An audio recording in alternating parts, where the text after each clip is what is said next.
I take you back to your school years, where actually what you're saying today is not a comfort you had for yourself, right? You were, and I know you and I have spoken about this before, you were bullied, you were taunted, you were not a typical guy in the way that typical guys were meant to be. And there were, there was a lot of discovery and a lot of heartache in that moment, in that journey.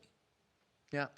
Uh, but I have to say that I was raised by very stable, sorted, and very much in love parents. Yeah. So I grew up in an atmosphere of love. And nowhere at home was I made to believe that I was unusual as a boy.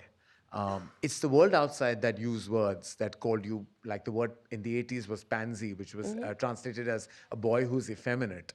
And you're called that word, and that word was Were you called that? Yes, a lot.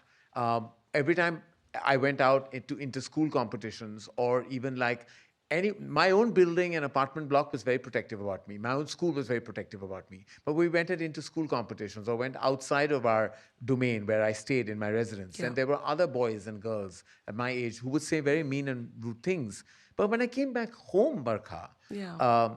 my dad would say, "Oh, dance," like, to the dance I used to do from the film Sargam. I used to do Jayaprada's parts, and my father was so proud, and he would make me dance for all his friends. Yeah. And not once did he think that this is unusual, Yeah. that an 8 or a 9-year-old boy is dancing to Jayaprada's choreography. Yeah. And it's not bizarre, unusual, or strange. Yeah. Neither did my mom say anything.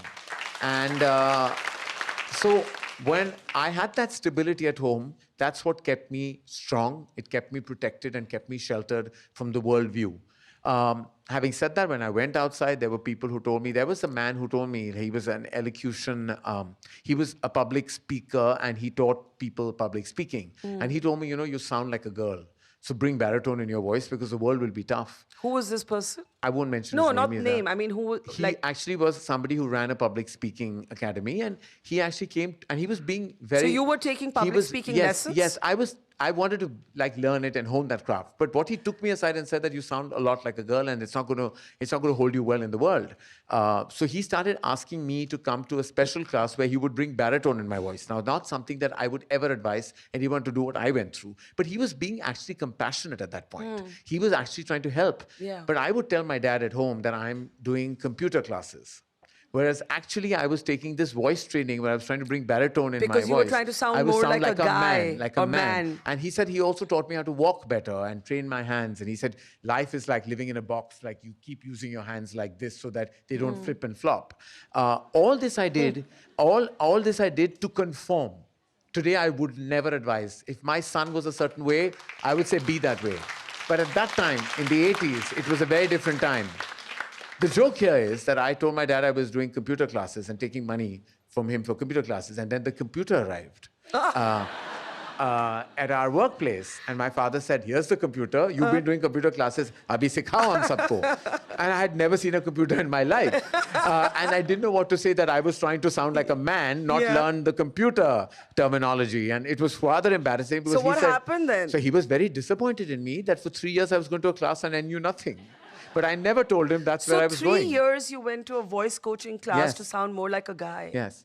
And actually, you know what? You can tell that as a funny story today, but it's actually a sad story. Yeah, it was not fun because I had to lie to everybody else what I was doing. I would go to this gentleman's No, and just that you house, felt that pressure. and he That's and the his sad wife part. were very compassionate, and they would make me put things in my mouth, like one steal something or a spoon and go, and ooh, and like, I was like, at one point when I go back in time and I think about those days, and I was like, yes, they did bring baritone in my voice. Yes, I did start walking more like a man, talking more like, as much as it could be. I'm not saying that I became Rambo overnight, but it was just like, it was better. But I know that this is something that society at that point of time made you feel in a certain way and therefore made you want to correct.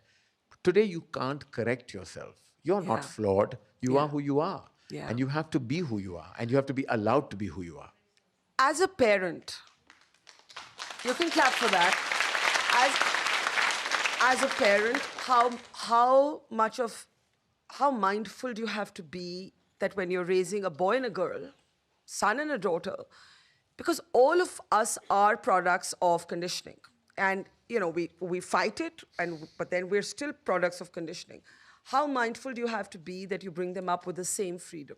You know, Barkha, we don't realize at home, we're all parents in this house, I'm sure. We say things, we don't realize how deeply affecting they are. You know, have you not heard the expression, don't cry like a girl? Yeah. You know, what do you mean? Yeah. Don't cry like a girl. Yeah. It's everyone's prerogative to cry.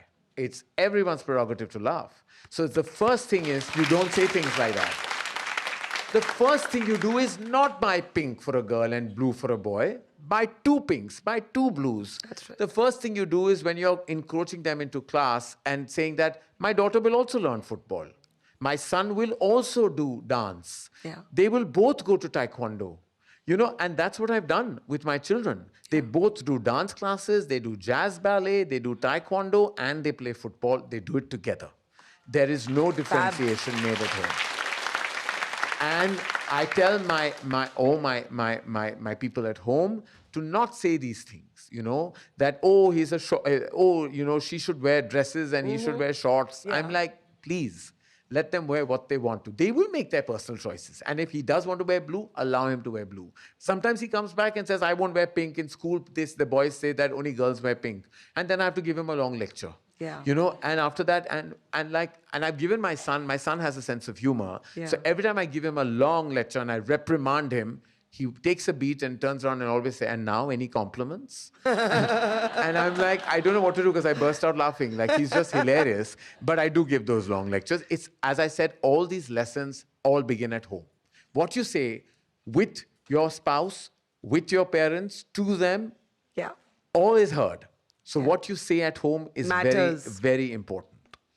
Okay. Lots of hands. So I am going to take... Okay, where's the backbencher? Come on up to the mic. But you've got to be quick. Sorry. Come on, come on. Okay. All right, there. Hi, Karan. Hi, Barkha. Thank Hi. you. My name is Sunaina. Hi. I have one request and one question. Okay. My request is, Karan, movies has been a big part of you. All our childhood, everything has been your movies. However, there's another very important part of you, and that's Coffee with Karan. And how about this lovely couch, this lovely audience, this lovely studio, about bringing Coffee with Karan to London? Yeah. Because half Well, of Bollywood... What I can say to you, and then you come quickly to your question so we can get others a chance, is that I don't know about the full show, but after Karan's conversation with me, we do have a Coffee with Karan moment with another guest. Oh, so, amazing. So your So- dream is partially, your request Thank is you. partially accepted. Quickly, your question. And my question is, your WhatsApp groups, so the groups that you're on WhatsApp on, are probably one of the most exciting groups in my head. So this is my Sex and the City moment, but it's probably one of the most exciting groups in my head. So are you ever going to put those WhatsApp into a movie, into Oh my God. a book, into something that we can also enjoy?